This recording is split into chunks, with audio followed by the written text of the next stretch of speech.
দেখেন, ওরে দেখলে কার না মায়া লাগবে বলেন। গোসল করাই দিচ্ছি আরামসে একটা বালিশ নিয়া, সাইড হাত পা চার দিক দিয়া, তারপর কত সুন্দর ঘুমাইতেছে মাশাআল্লাহ। মনে হয় যে আমার কলিজার টুকরা ঘুমাইতেছে এরকম। গরমে তো মানুষই বেহুশ হয়ে যাইতেছি, আরও তো একটা প্রাণী বলেন, ওর শরীরে তো আরও বেশি পশম, আরও বেশি গরম, মানুষও অস্থির হয়ে যায়। আল্লাহ মাশাল্লাহ মাশাল্লাহ, কত সুন্দর ঘুমাইতেছে বালিশ একটা মাথায় দিয়া। যে আবার শব্দ শুনতে উঠে গেছে।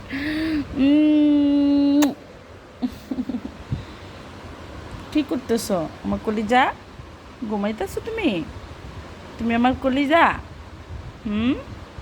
এই যে আবার ঘুমাই পড়ছে, চোখ খুলতেছে। লাইটের আলো হইলে, লাইটের আলো না থাকলে ঘুমাই যেত। তুমি আমার সোনা পাখি, খুব ঘুমাইতেছো বালিশ মাখাই দিয়া? ওরে আল্লাহ, ওরে আল্লাহ।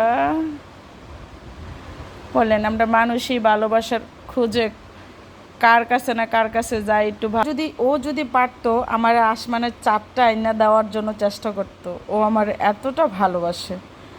একটা মানুষকে আপনি ভালোবাসা কখনই মন ভরাইতে পারবেন না। একটা প্রাণীকে ভালোবাসে আপনি যতটুকু স্যাটিসফাই হবেন, আপনার মন ভরবে, আপনি মানে হলো সব দিক দেয়, যেটা মানুষের ভিতরে পাওয়া যায় না, যেটা একটা পশুর ভিতরে পাওয়া যায়।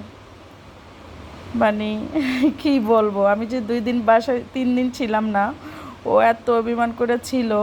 এখন আবার আমার পাশে পাশে এসে ঘুমায়, তারপর হলো আদর করে পাশে শুয়ে থাকে, এই জিনিসটা ছিল না।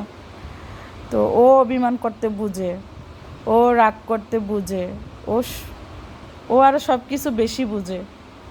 কি বলবো বলে, তুমি আমার ময়নাটিয়া, তুমি আমার ময়নাটিয়া, বলো তো।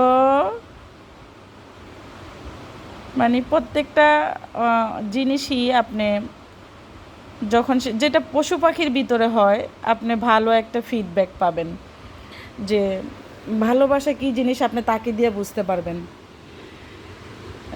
যেটা আমি বুঝতেছি, কারণ অনেকেই আবার বুঝবেন না যারা পালন না করেন, আর যারা পালন করেন অবশ্যই বুঝবেন এই জিনিসটা, যে কতটুকু মায়া মহব্বত একটা জিনিসের প্রতি তৈরি হয়। জিনিসটা যদি পালা হয় নিজের মতো করে।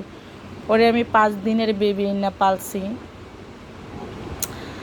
যারা আমার আগের ভিডিও দেখেন তারা তো জানেনি।